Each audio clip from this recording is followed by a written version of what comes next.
To Mr. Rourke, please. We still don't have our room. Sir, hello. Hey, man, my brother's talking to you. That's me. I'm his brother. Wait. Hello. You guys are actually brothers? Oh, you think because we're different colors that means we can't be brothers? Wow. Dude, racist much?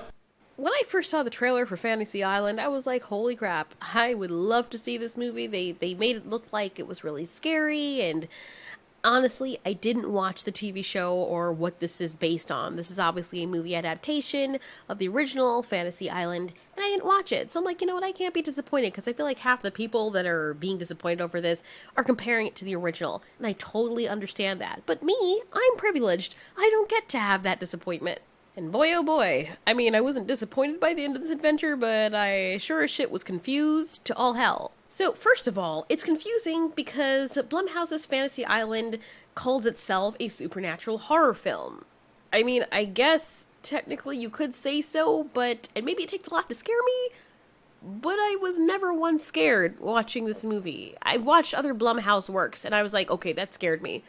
But I don't know what happened with this movie. Maybe they were trying to mix it in with something else, and it just came out like a rancid, unwashed mess. For those of you who have not watched the movie, there will be spoilers. And if you really want to get the full gist of it, like in every single detail and jaw-dropping scene, you should go watch it yourself. But let's slide through this adventure, guys, and let's see if this movie really was as bad as people are saying it is. First thing to note, they spoiled the hell out of this movie. In the trailer, nothing was left to the imagination. I basically guessed the entire plot. Except that when I actually thought about the entire plot, I was giving it a little bit more credit than it deserved. It starts off with Beth from Walking Dead running from her life, and later on, it's actually very sad that they decided to add this in. They should have left it up to a mystery, so we could have figured out later that somebody else had actually been kidnapped, and they played that after it was revealed, but they put it at the very beginning of the movie, which was an odd placement for me. As she is being kidnapped, this girl, we then see the camera pan to Mr. Rourke's desk. Of course, he is the host for the island. Fantasy Island. So, of course, the guests come to the island. This pretty lady is so ecstatic. It's like it's her first time here, and we discover that it is. She's fairly new, and the guests have arrived, so they can make all of their fantasies a reality. Then Louis from Ant-Man comes out trying to be a badass, but for some reason that just doesn't look very well on him. I don't think he should have been casted for this role. Yo, what is up with Frankenstein McHorsey over on the left, dude? Jesus. Okay, they casted him well to be one of the bodyguards slash customer rep. Like, what are their jobs? Hello, darkness, my old friend. Oh, look, it's Arya from Pretty Little Liars, and she's just as annoying in this movie as she was in the show. You can always take Patrick's bungalow, and he can bungalow with me. I'm Melanie.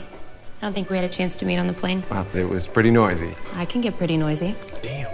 You are forward, Melanie. And he actually looks outraged at this. This dude is probably way out of your league, lady. One thing I noticed off the bat with this movie is that the dialogue just seems so first take. Like, people didn't actually believe their lines. It's not that the actors are bad. They're not. Everyone here, oh, what's up? It's Jin Yang from Silicon Valley. But they're actually pretty good actors.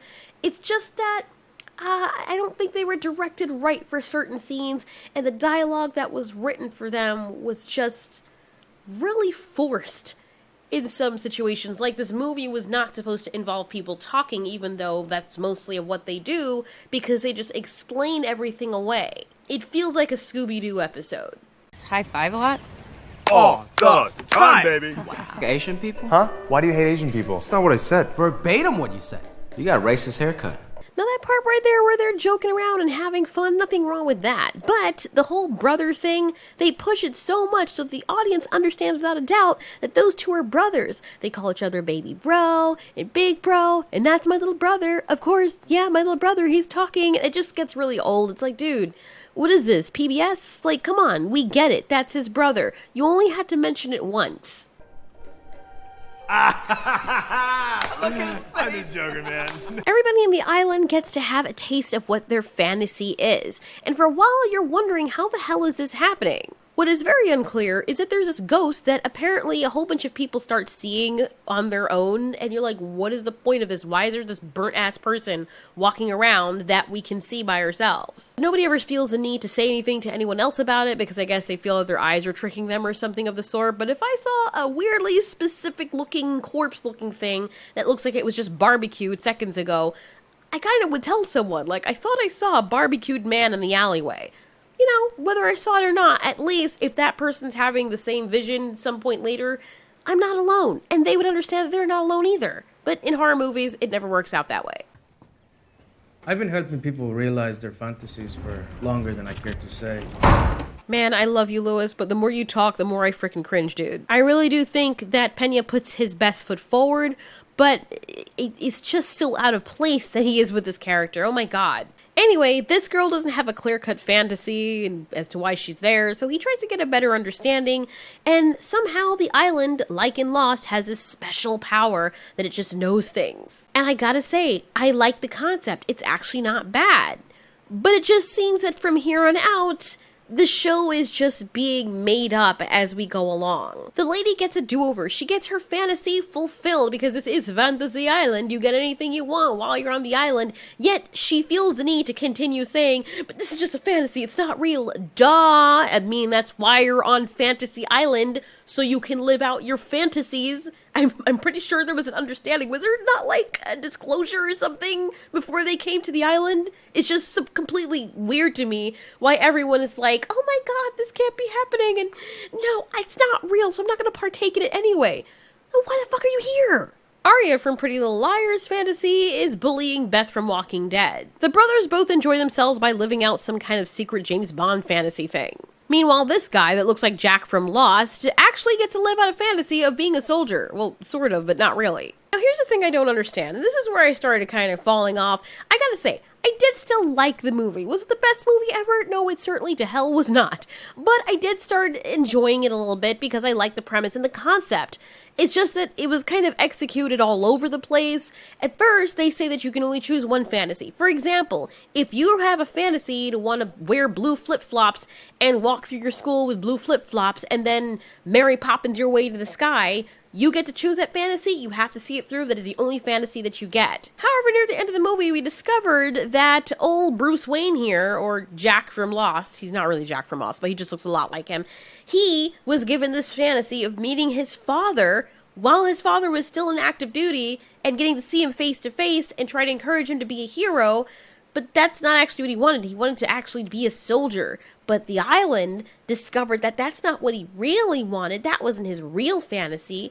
It was seeing his dad again, right before his dad died, and getting to meet him face to face while he was in his hero status. But then when other people specifically choose a fantasy and say they want another fantasy, the guy's like, no, you can't. Only one fantasy, and whatever you choose, that's it. Then why is it that the island didn't honor this guy's fantasy to be a soldier and gave him what it think he wanted? The point is, that's not what he asked for. It's just so freaking contradictory.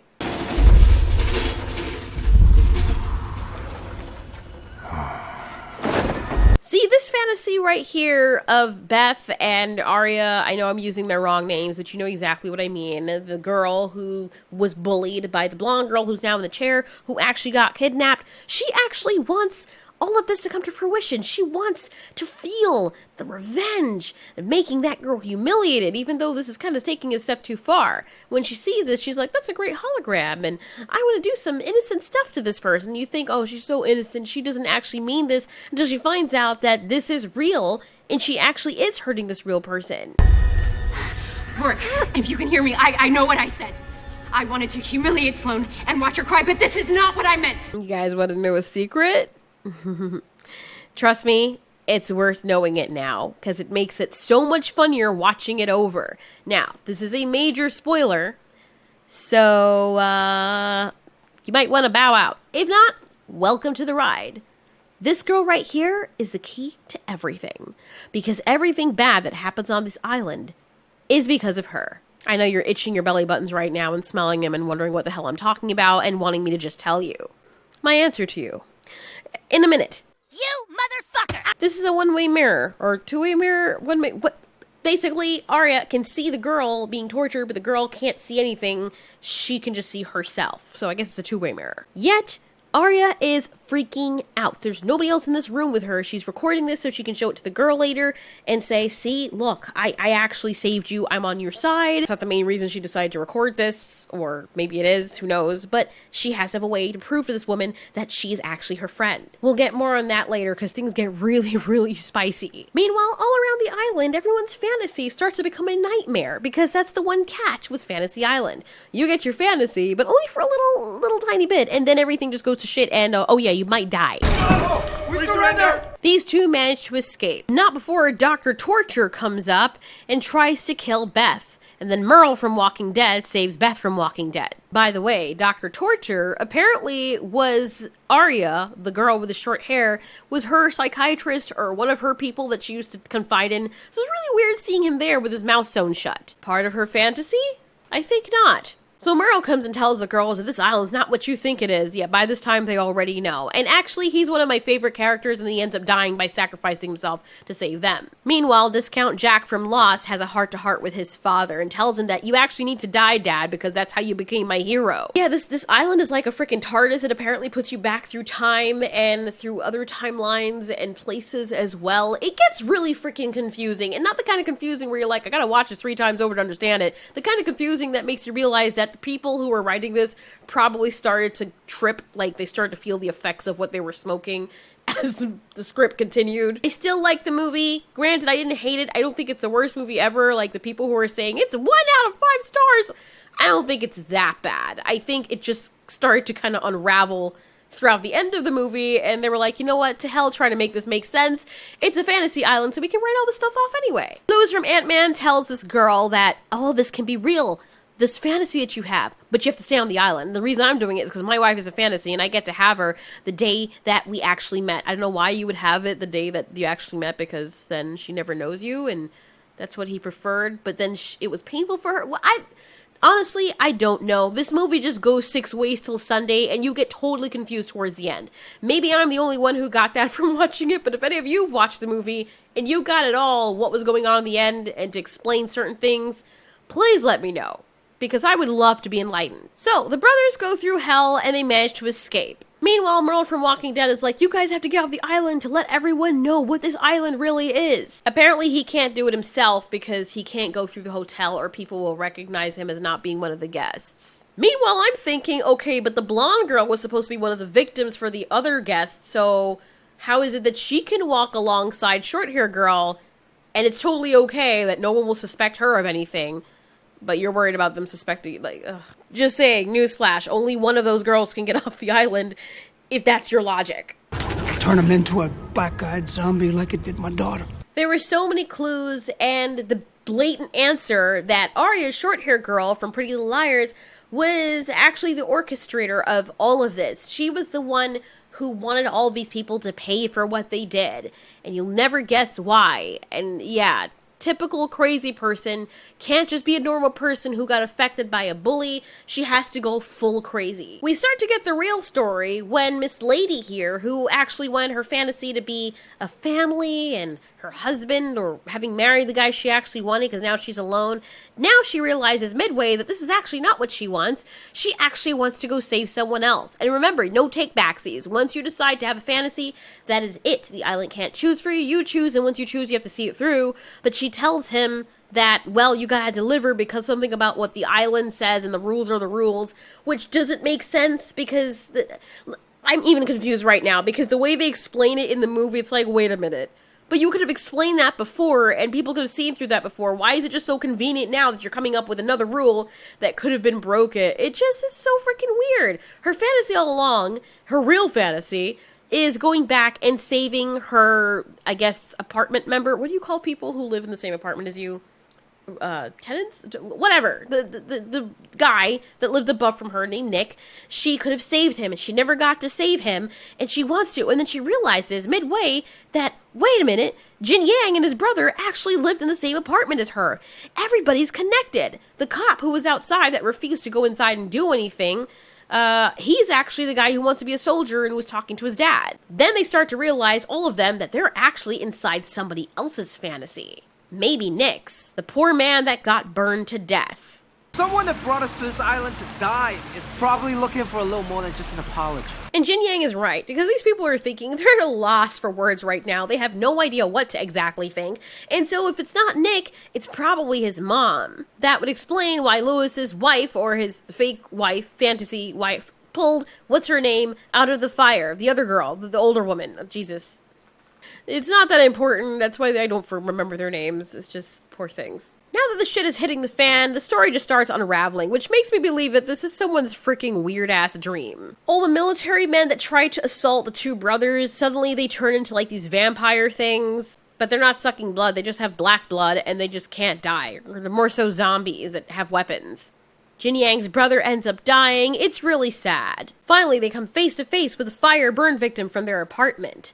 Poor Nick confronts them. He no longer has a fiery burnt appearance, but he looks like himself. The older lady is like, look, we're so sorry for what we did to you. We understand your mom's mad. And then she calls out to her mom and he's like, who the hell are you talking about? Apparently Nick has no idea what the hell is going on. This is not his revenge, or at least he's not in on it. But even worse, when this girl says the mother's name, he doesn't recognize who that is. Doing this. I know who is, and she can have me. Just let the others go. Do you hear me, Julia? Who's Julia? You know, for some strange, dissatisfying reason, this feels kind of similar to the Martha scene from Superman vs. Batman.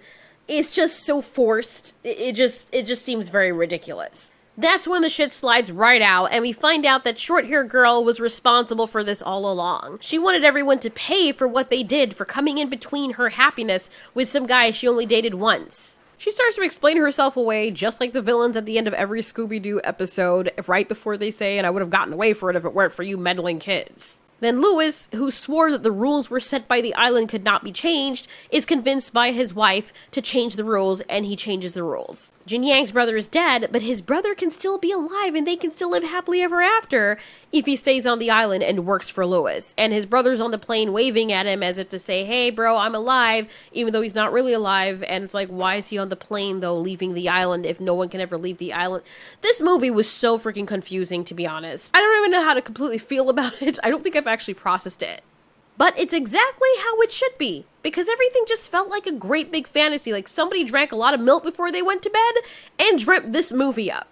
Anyways, I hope you like this adventure. I actually rushed through this because right now I have to go and pick someone up. I told you, every time it's Movie Monday, something else gets thrust on me with social stuff. So I'm going to go on that note, and you guys enjoy. Thanks so much for watching. This has been Ultiori. You ask, we answer.